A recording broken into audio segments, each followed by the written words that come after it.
Se genera controversia después que la administración de Trump incluyera controles sobre el tema laboral en México y el gobierno de ese país dice que no se había acordado eso en la negociación. Pregunto, ¿Estados Unidos le metió un gol a México o es una reacción exagerada? Lo analizamos.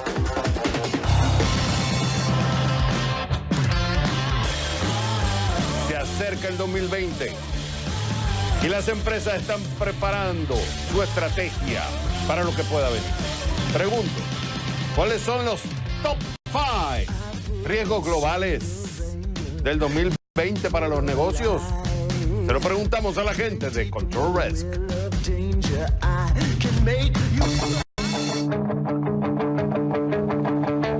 El caso más reciente de un hacker accediendo a la cámara de seguridad Ring de una familia en Mississippi pone en primer plano nuevamente el tema de la seguridad en los sistemas de cámara familiar.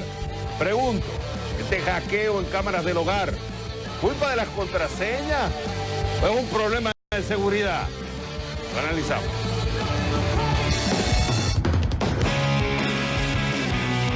La compañía SpaceX lanzó el lunes al espacio el cohete Falcon 9, un satélite de comunicaciones que servirá en la región de Asia-Pacífico.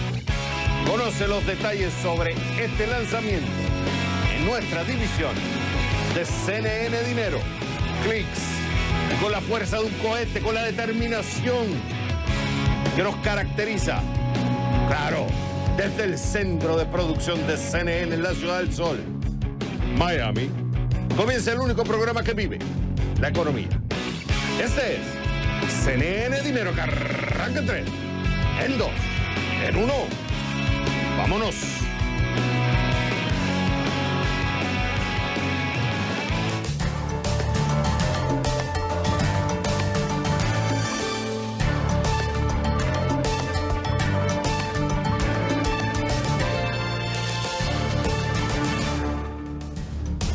Hola mi gente y bienvenidos a CNN Dinero.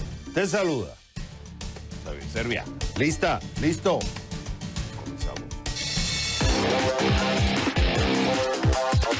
Se genera controversia después que la administración de Trump incluyera controles sobre el tema laboral en México y que el gobierno de ese país dice que no se había acordado eso en la negociación. Pregunto, ¿Estados Unidos le metió un gol a México o es una reacción exagerada? Vamos a analizar con Kenneth Smith. Él fue ex jefe de la negociación técnica para el NAFTA y socio de la consultora Agon de Ciudad de México. Kenneth, es un gusto tenerte en el programa. Vamos a llevar esto por parte para que la gente entienda por qué es un rompecabezas interesante. Ok, ya sabemos que Estados Unidos y Canadá y México acordaron la modificación al nuevo tratado entre los tres. Ya lo aprobó México, pero esto se tiene que aprobar ahora, tiene que pasar por el Congreso de ambos países, de Canadá y Estados Unidos. Bueno, viene Estados Unidos y presenta el proyecto. Son 200, un poco más de 200 páginas.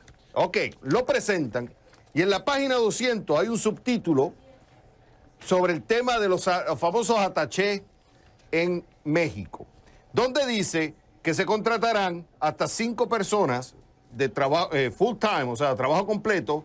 Los contratará el Departamento del Trabajo de los Estados Unidos. ¿Con qué fin? Monitorear y enforzar las obligaciones laborales en México. Bueno, viene el negociador, el más importante de México, y empieza y se va al tweets y dice, espérate, crucial, ni inspectores laborales ni bloqueo de mercancía. O sea, en otras palabras, está hablando de que no hay que hablar, no, eso de inspectores laborales no va. Incluso saca un comunicado el Ministerio de Relaciones Exteriores, el comunicado número 446, y dice, Jesús Seade, al negociador principal, representante por México, dice, se encuentra en Washington para exponer el entrañamiento. Esa es la palabra que dice, por no haber sido informado sobre dichas normas. Se refiere a esa parte de los attachés. Bueno, viene respuesta de Estados Unidos. Publica carta en 2017 y básicamente le dice a México, respondiendo sobre el tema de la implementación, este personal, refiriéndose a esos 5, ese personal no van a ser inspectores laborales, y ellos se van a acoger a todas las leyes mexicanas relevantes. Y bueno, aquí viene entonces cerrar el caso, viene Jesús Seade en su Twitter, después de un montón de Twitter que tiró, dice, aclaración necesaria, refiriéndose a la carta enviada por el negociador más importante de Estados Unidos, dice aclaración necesaria, requerida y categórica. Entonces yo te pregunto, Kenneth, por un lado tú dices, espérate, pareciera, una lectura le están dando es que Estados Unidos le metió un gol. Por otro lado, otro dice, no, estaba siendo un poco exagerada por parte de México porque esto viene siendo ya los detalles de la implementación y no necesariamente en las negociaciones en el Big Picture se habla de eso.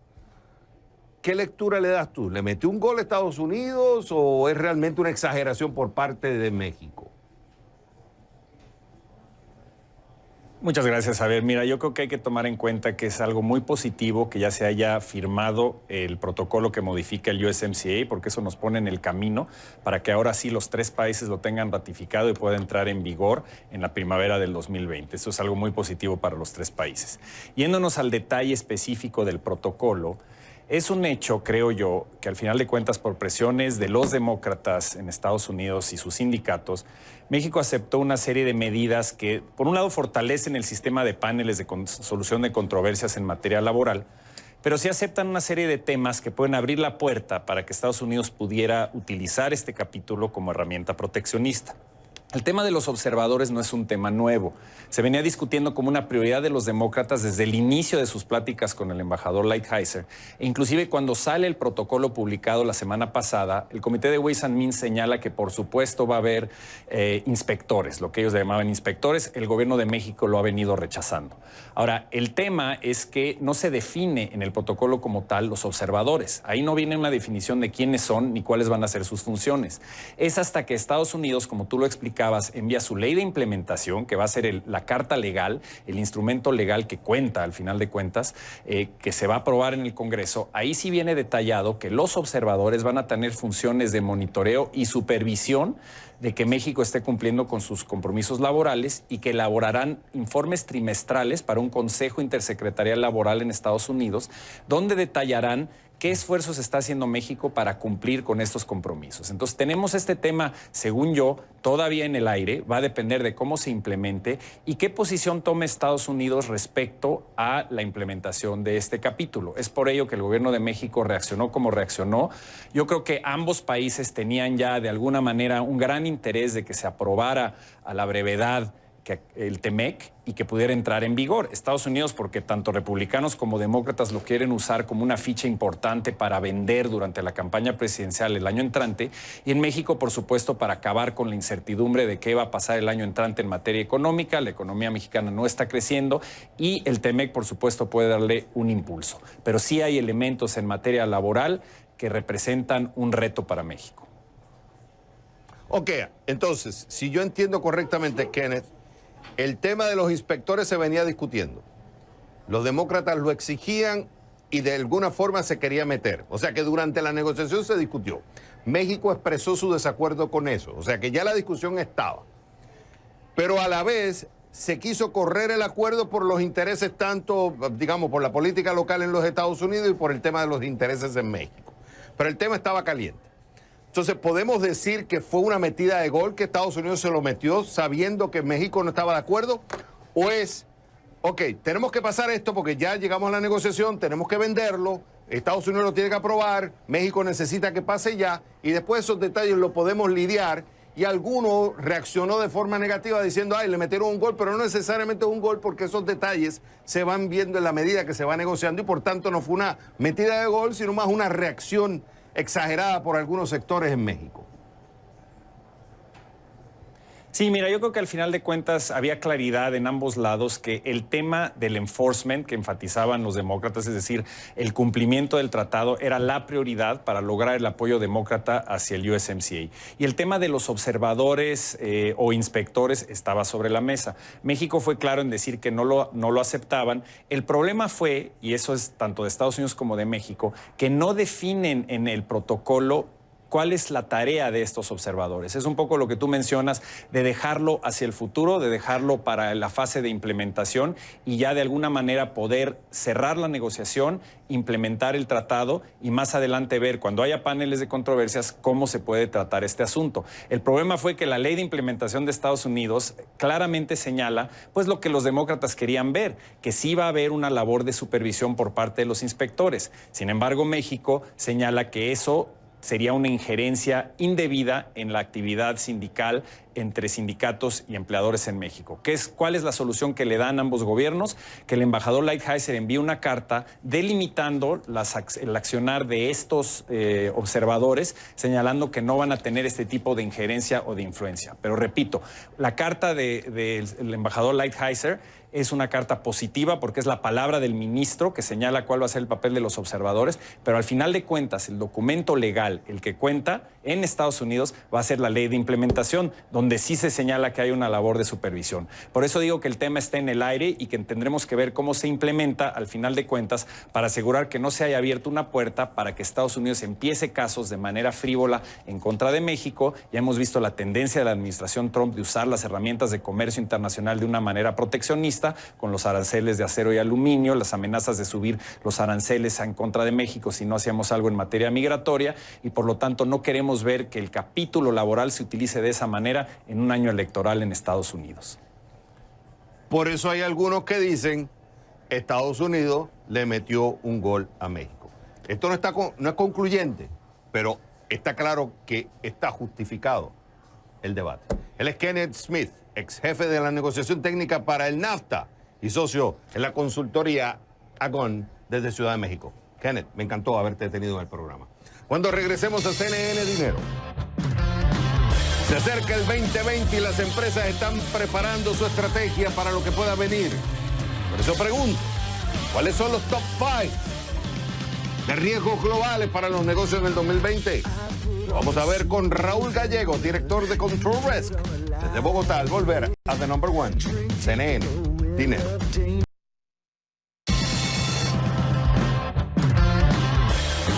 Se acerca el 2020. Las empresas están preparando su estrategia para lo que pueda venir. Por eso pregunto, ¿cuáles son los top 5, los riesgos globales más importantes para los negocios del 2020? Para eso me voy con Raúl Gallegos, director de Control Risk desde Bogotá. Raúl, es un gusto tenerte en el programa. Bueno, aquí tengo el compendio de lo que ustedes sacaron, interesante porque lo explican de forma extensiva en la página de web. Pero me quiero concentrar en estos top 5. Vamos a tratar de ir rápido para poder cubrirlos todos. Número 5. Ustedes dicen, líderes sin estrategia. En otras palabras, los negocios necesitan tener una estrategia en un mundo intensamente táctico. Explica. Correcto. Básicamente estamos viendo alrededor del mundo, no solo en América Latina, no solo el resurgimiento o digamos, la permanencia de líderes populistas que se caracterizan precisamente por hacer lo fácil y no lo difícil, el pan para hoy, hambre para mañana, que conocemos muy bien en América Latina, pero también a nivel de Europa y Estados Unidos estamos viendo líderes que se enfocan precisamente en ganes de corto plazo, sacrificando estrategias de largo plazo. Por ejemplo, la guerra comercial entre Estados Unidos y China es un ejemplo que tiene un efecto obviamente electoral muy fuerte en Estados Unidos para Trump. El retiro táctico de Estados Unidos de Siria, por ejemplo, y la presencia de Estados Unidos en África, que tiende a ser algo muy de corto plazo, muy táctico para contrarrestar la influencia de China en esa zona, por ejemplo. Entonces, este tipo de dinámicas creo que van a darle, digamos, una serie de riesgos al mundo de los negocios el próximo año. Pero en ese caso, entonces, ¿qué hay que hacer? ¿Más táctico? ¿Tomar en cuenta que la estrategia puede ser que la tengas que flexibilizar o modificar porque la táctica va a estar dominando la estrategia? En ese caso, lo que es importante para el mundo de los negocios, para las empresas, es entender que hay líderes que en este momento están enfocándose en el corto plazo, y que desde ese punto de vista hay un rol de, digamos, de liderazgo que tiene que tener el sector privado a la hora de entender su entorno, de entender los actores principales a los cuales le sirve y de los cuales se sirve para tener un buen relacionamiento entender también básicamente cuáles son los riesgos principales que diferentes actores políticos implican para con el negocio debido a la táctica, ¿no? Pero este es un periodo que obviamente en el que el sector privado tiene que enfocarse en sobrevivir de buena manera, digamos. Número 4, la ansiedad económica y la fragilidad política. Explica. Bueno, nosotros vemos que el próximo año va a ser un año de mucha debilidad económica a nivel global. De hecho, nuestro partner Oxford Economics estima que vamos a tener un crecimiento a nivel global de un 2.5%, que es, si no nos equivocamos, uno de los más, o si no es el más débil que hemos visto desde la crisis financiera del 2008. Esto lo que implica es que aquellos países que tienen, digamos, mucha tensión política o mucha debilidad de instituciones, en una situación de bajo crecimiento o crecimiento mediocre, vamos a ver una serie de tensiones políticas realzarse, ¿no? Mayor tensión entre polos políticos a nivel nacional, mayor demandas de beneficios de parte de la población ante un gobierno que no tiene la capacidad de gasto. Ese tipo de problemáticas se van a acentuar el próximo año a medida que veamos un aflojamiento del crecimiento. Vamos con el número 3. La guerra cibernética alcanza un nuevo nivel. Sí, yo creo que en el tema de la guerra cibernética, obviamente, todo lo que es ciberataques y este tipo de dinámicas no son nuevas en nuestro mundo, pero estamos viendo cada vez una sociedad que se está volviendo más dependiente de que todo tipo de utensilios del día a día, todo tipo de productos que utilizamos están conectados a Internet, ¿no? Lo que llaman el Internet de las cosas, ¿no? Y ante eso, obviamente, el riesgo de que ataques cibernéticos impacten a los negocios se acentúa, ¿no? Este año, por ejemplo, vamos a ver que gobiernos van a tener también mayores capacidades de actuar en el mundo cibernético contra aquellos que consideran sus enemigos o adversarios. Estamos hablando de Corea del Norte, por ejemplo, China, etcétera, Rusia. Y también estamos viendo, obviamente, empresas que se van a ver más vulnerables contra ataques de ciberactivistas también, ¿no? Entonces, por ese lado, que lo estamos viendo aún más de lo que esperábamos en América Latina. A nuestro juicio, esta es una tendencia que va a ir agarrando mayor fuerza el próximo año. Número 2, la sociedad activista pasando juicio. Sí, bueno, en América Latina hemos visto obviamente una cantidad de protestas este año, mayor activismo social. En América Latina obviamente esto se basa en gran parte en una creciente clase media, una clase media que ha crecido mucho y que espera mayores servicios y mejor respuesta de parte del gobierno para lidiar con toda una serie de problemas, particularmente el tema de la corrupción. En sociedades mucho más desarrolladas o mucho más ricas económicamente, vamos a ver mayor activismo de parte de inversionistas, de empleados y de los clientes de las empresas que se van a enfocar en temas ambientales, en temas de equidad de género, en temas de diversidad en los lugares de trabajo.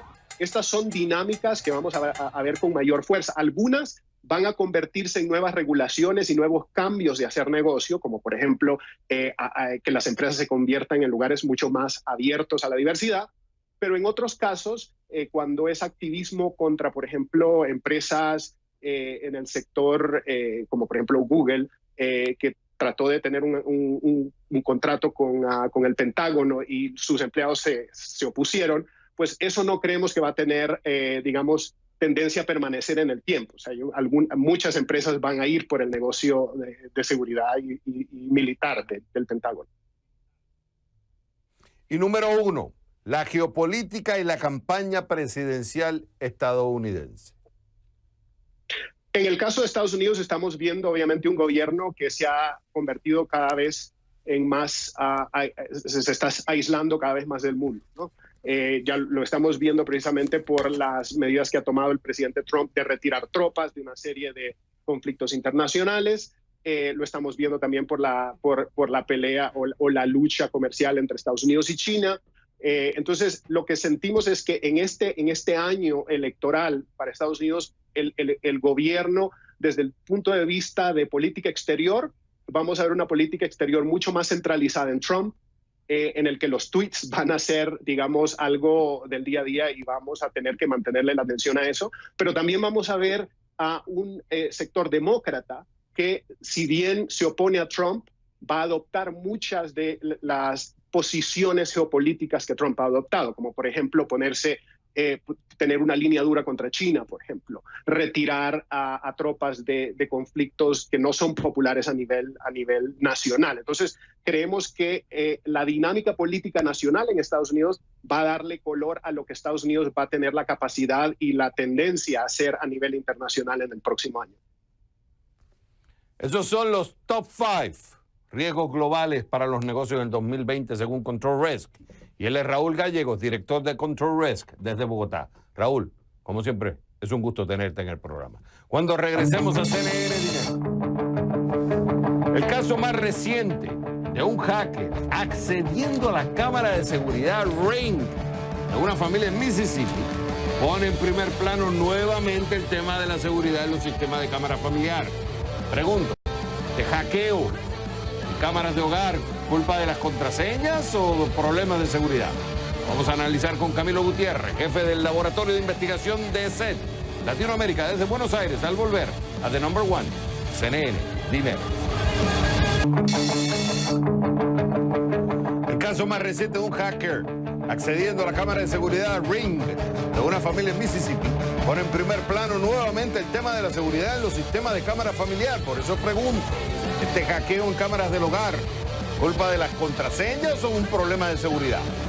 Lo analizamos en solo un momento. Oye, ¿te perdiste nuestros análisis?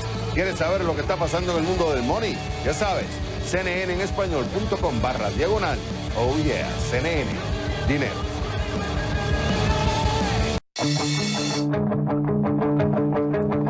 El caso más reciente de un hacker accediendo a la cámara de seguridad Ring de una familia en Mississippi pone en primer plano nuevamente el tema de la seguridad en los sistemas de cámara familiar.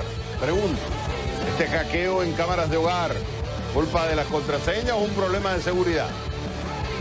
Para eso me voy con Camilo Gutiérrez, jefe del Laboratorio de Investigación de SET Latinoamérica, desde Buenos Aires. Camilo, es un gusto tenerte en el programa. Para ponerlo en contexto, primero quiero que la gente vea, son como 15 segundos, donde se ve una niña de 8 años, una familia, que puede ser cualquiera de nosotros, en Mississippi, donde le está hablando el hacker a través de la cámara, haciéndose pasar por Santa Claus. Escuchen, observen.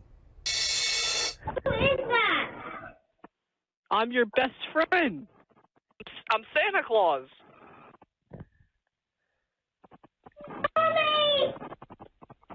I'm Santa Claus. Don't you want to be my best friend? Este es el caso más reciente, pero no es el primer caso. Han pasado otros casos también con la cámara Ring. Ok, ¿quién es Ring? Ring es la compañía que produce estas cámaras, que por cierto Amazon la compró en el 2018 por $1.000 millones, y ahora hay toda una batalla por dominar un mercado que se estima en más de $5.000 millones y que llegaría a $14.000 millones el tema de la seguridad en las casas. Está Amazon peleando con Google y hay otras empresas entrando. ¿Qué respondió Ring? Voy a ponerlo en pantalla y cito. Hemos investigado este incidente, refiriéndose al de Mississippi, y podemos confirmar que no está relacionado de ninguna manera con una violación o problema de seguridad de Ring. Como precaución, recomendamos encarecidamente a todos los usuarios de Ring que habiliten la autenticación de 2 factores en su cuenta, agreguen usuarios compartidos, en lugar de compartir las credenciales de inicio de sesión, usen contraseñas seguras y las cambien regularmente. Cierro cita. Te pregunto, Camilo, ¿esto es un problema de contraseña, que en otras palabras es el consumidor, que pone contraseñas muy débiles, las comparte, no maneja bien la seguridad, o es un problema de los productos que venden una cosa de que son seguros, pero en realidad no son tan seguros y están susceptibles a que sean hackeados? ¿Cómo lo ves tú? Bueno, la realidad es que, de acuerdo a esta información que mencionabas, el problema en este caso se debe a la manera en la cual los usuarios empiezan a manejar esa tecnología. Y obviamente si los usuarios utilizan una contraseña que es débil o que es fácilmente adivinable por alguna persona, que no activan las medidas de seguridad que ofrece la tecnología, como en este caso el segundo factor de autenticación, pues obviamente pueden llegar a quedar expuestos y generar este tipo de problemas para ellos como usuarios, digamos, en el cual se ve afectada la privacidad de su información. Ok, estas cámaras están conectadas a un sistema de red que sería un Wi-Fi. Ese Wi-Fi, digamos, en un centro, manda la información y todas estas cámaras reciben esa conexión y se conectan entre sí. Y a través de esa conexión local se conecta a me imagino, un network grande que es el que recibe la información a través de los móviles. Unos dicen, el argumento que dice Ring es que han usado un password débil o dejan el mismo password o la clave que viene de fábrica. Cuando uno compra un Wi-Fi, tiene una clave por debajo en la que ellos te ponen by default. Entonces la gente lo que hace es dejarla y no la cambia. Ahora, eso sería culpa del consumidor. Pero hay otros que argumentan que dicen, no, las mismas cámaras tienen un problema, que cualquiera puede coger la información vía Wi-Fi, porque la misma cámara no es lo suficientemente segura, por tanto permite que tú acceses a la cámara vía Wi-Fi, porque la misma cámara no es segura. Entonces aquí sería culpa de la seguridad de los que producen las cámaras. ¿Tú estás de acuerdo?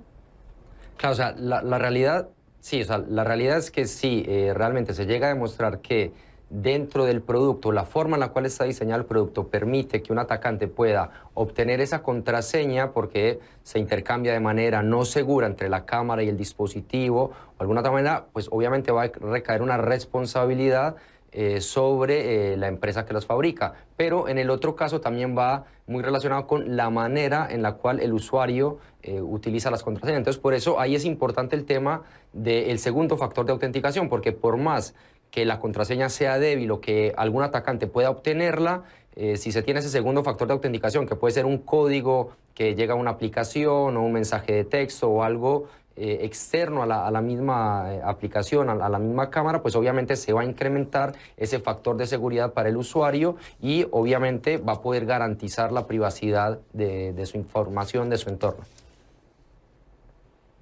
Camilo, me queda un minuto. Esto estamos hablando de un mercado que se estima son 5.000 millones de dólares y que para el 2024 estaría por encima de los 14.000 millones de dólares.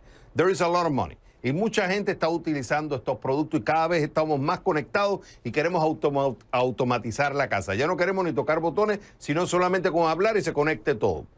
¿No estaremos vendiendo una seguridad que no es tan segura? O sea, hemos visto el caso de Facebook. Hemos visto cómo la vulnerabilidad de los sistemas existe. Y nuestra data, que estamos confiando de que es segura, no es tan segura como se piensa. ¿No se estará vendiendo una seguridad que no es tan segura como debería ser? A ver, hay dos cosas ahí que son importantes. Una, y es verdad, cada vez estamos más interconectados, estamos compartiendo más información y el punto clave ahí es que como usuarios seamos conscientes de que eso está ocurriendo, porque muchas veces todos estos problemas se convierten en una alarma o en algo realmente preocupante cuando el usuario no toma conciencia de que existe. ¿Y cuál es el problema? Que si no son conscientes de que pueden estar expuestos a este tipo de problemas, no toman las medidas de precaución. Entonces, no es una cuestión de generar miedo, de generar alarma, sino lo que mencionas es verdad, estamos en un mundo cada vez más interconectado, nuestra información cada vez está más en juego, estamos compartiendo más información. Bueno, lo sabemos. ¿Qué debemos hacer? Tomar las medidas de precaución para evitar que eso ocurra. Utilizar un segundo factor de autenticación, ser cuidadoso con lo que conectamos, al conectarlo de manera segura y de esa manera pues vamos a poder disfrutar de esa tecnología, que es lo que estamos usando, lo que queremos hacer, pero siempre haciéndolo de la manera segura. Es una oportunidad que presenta toda esta tecnología, pero también es un riesgo y un peligro. Cada vez estamos mejor conectados, más cómodos, pero a la vez se está sabiendo más de nosotros de lo que nosotros pensábamos. Lo que supuestamente existe privacidad no es tan privacidad como pensamos. Camilo Gutiérrez, jefe del Laboratorio de Investigación de SED Latinoamérica. Fue un gusto haberte tenido en el programa. Cuando regresemos a CNN Dinero, las calles de París fueron escenario de enfrentamientos entre la policía y los manifestantes que rechazan la reforma de la ley de pensiones propuesta por el presidente Emmanuel Macron. Tenemos un reporte especial. Lo último. Cuando regresemos a The Number One, CNN Dinero.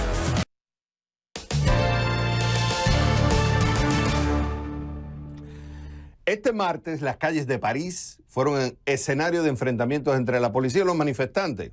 Están rechazando la reforma de la ley de pensiones propuesta por el presidente Emmanuel Macron. Las autoridades lanzaron gases lacrimógenos y granadas de aturdimiento contra un grupo minoritario que catalogaron como anárquico, de nombre Black Box o Caja Negra, y que actuó con violencia en los alrededores de la Plaza de la Nación, en el centro de la ciudad. Irene Casado nos explica más desde París. Tercera jornada de movilización y 13º día de huelga en toda Francia para protestar contra la reforma de las pensiones prevista por el gobierno de Emmanuel Macron. Según las cifras facilitadas por el Ministerio del Interior, 615.000 personas habrían salido a las calles en todo el territorio francés para mostrar su descontento frente a esta polémica reforma. 76.000 lo habrían hecho en la capital francesa, bajo un importante dispositivo de seguridad. Entre los principales manifestantes, trabajadores del sector ferroviario y de la educación. Según el Ministerio de Educación, el 25% de los profesores franceses no habrían acudido hoy a sus puestos de trabajo, pero también hemos visto a abogados, magistrados y también a trabajadores del sector sanitario, médicos y enfermeras que pedían más medios para poder trabajar en mejores condiciones. Algo inédito ocurría hoy también, y es que todos los sindicatos franceses apoyaban esta movilización, todo para continuar presionando al gobierno para que dé marcha atrás en esta reforma que, entre otras cosas, prevé aumentar la edad de jubilación hasta los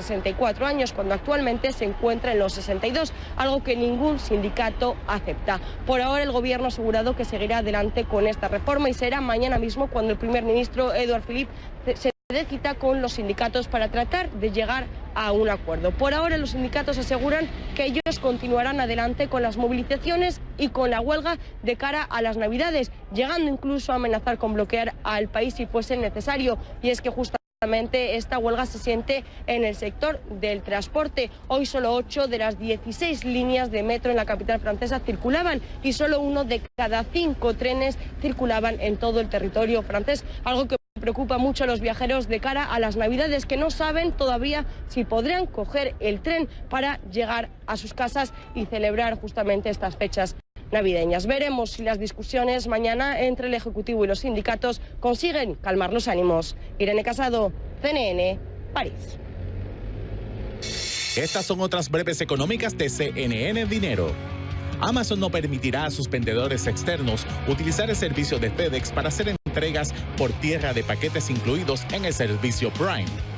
El anuncio de esta restricción lo hizo la empresa a través de un correo electrónico al que tuvo acceso el diario The Wall Street Journal. FedEx respondió que esta decisión solo afecta a un grupo reducido de transportistas, pero que el impacto que puede tener sobre ellos podría ser limitante, sobre todo en estas épocas del año. 2 meses le tomó al nuevo presidente ejecutivo de la cadena de tiendas Bed Bath & Beyond, Mark Tritton, renovar el tren ejecutivo de la empresa. Este martes se anunció que 6 miembros de la directiva estarían dejando sus cargos. Entre estos cambios se incluye el jefe de comercialización y de digital. En un comunicado emitido este martes, Tritton asegura que contar con una perspectiva fresca ayudará a la compañía a adaptarse mejor a las necesidades de los consumidores. 2 programadores de Las Vegas fueron hallados culpables por delitos en contra de la propiedad intelectual, luego que el FBI descubriera que trabajaban con 2 servicios ilegales de emisiones en directo por Internet. De acuerdo con un comunicado del Departamento de Justicia de Estados Unidos, uno de estos sitios tenía una biblioteca de títulos más grande que Netflix, Hulu o Amazon Prime. Además, contaban con decenas de miles de suscriptores que accedían a estos sitios por diversas plataformas. El mercado inmobiliario de Estados Unidos ha cobrado fuerzas en los últimos meses de este año y abre las posibilidades de contribuir al impulso de la economía en el año 2020. Contribuyen a este optimismo las bajas tasas hipotecarias, un mercado laboral fuerte y un desempleo que alcanza su mínimo en 50 años. Y aunque este mercado no aporta en gran medida al Producto Interno Bruto, sí es un indicativo del comportamiento del consumidor. Estas fueron las breves económicas de CNN Dinero. Cuando regresemos a CNN Dinero, la compañía SpaceX lanzó el lunes al espacio el cohete Falcon 9 un satélite de comunicaciones que servirá en la región de Asia-Pacífico. ¿Quieres conocer los detalles? Yo sí los quiero conocer. Por eso hay que ver nuestra división de CNN Dinero Clicks al volver a The Number One. Ahora, ¿por qué no echamos un vistazo a algunos de los índices accionarios y de monedas del cierre? Come on, baby. Let's go.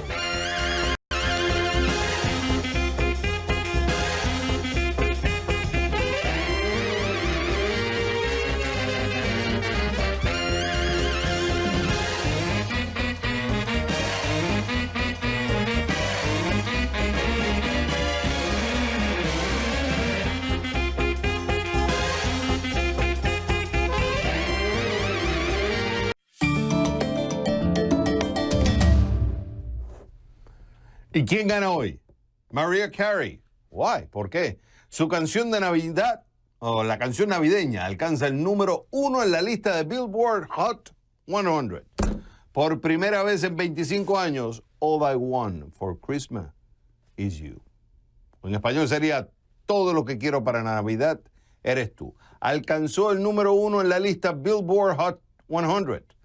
Desde el debut de la canción en 1994 hasta el 2016, Mariah Carey ha ganado más de $60 millones en regalías de la canción. Esto según The Economist.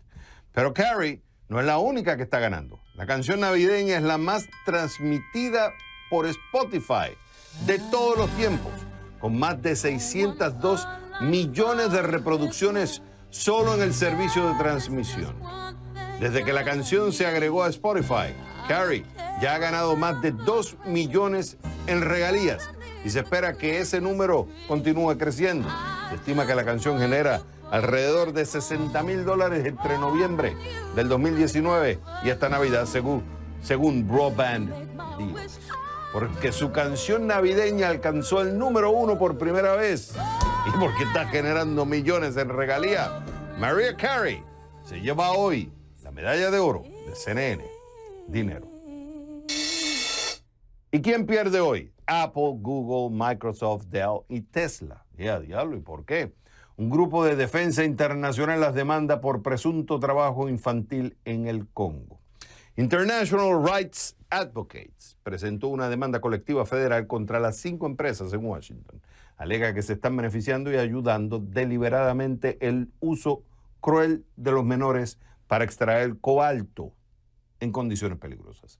El cobalto es un componente importante de las baterías de iones de litio que se encuentran en dispositivos electrónicos recargables. 2/3 del cobalto del mundo provienen del Congo. Pero el Departamento del Trabajo de los Estados Unidos considera el cobalto extraído en Congo como un bien producido por trabajo infantil o trabajo forzado. La demanda detalla varios casos que involucran a niños que resultaron heridos y el Grupo de Defensa Internacional busca daños y perjuicios para las presuntas víctimas a través de un fondo para ayudarlas a recibir atención médica. ¿Qué dijeron las compañías?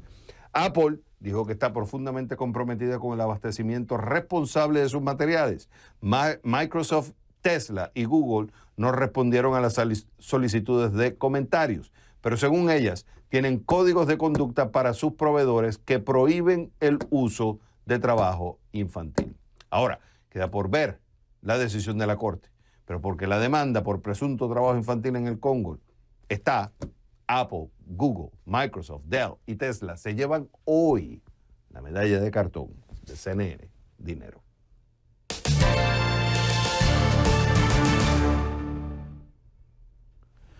La empresa SpaceX, que fue fundada por Elon Musk, lanzó el lunes desde Cabo Cañaveral, aquí en la Florida, un cohete Falcon 9 con un satélite de comunicaciones que ofrecerá servicios de Internet de alta velocidad a más de 25 países en la región de Asia-Pacífico. Míralo, en nuestra división de CNN Dinero. Clicks. 3, 2, 1, 0. Ignition, liftoff.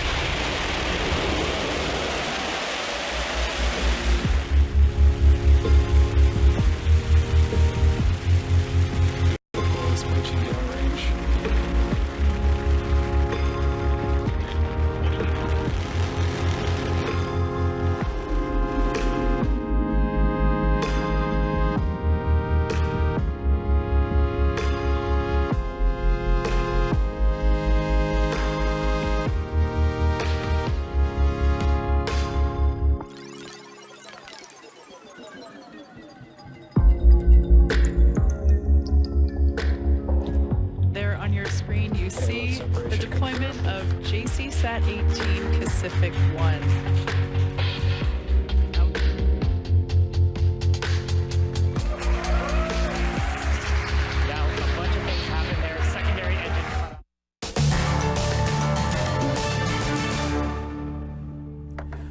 Antes de irme, quiero decirle a todos mis accionistas de CNN Dinero que primero, nosotros estamos felices de haberlos tenido ustedes y haber contado con ustedes este año.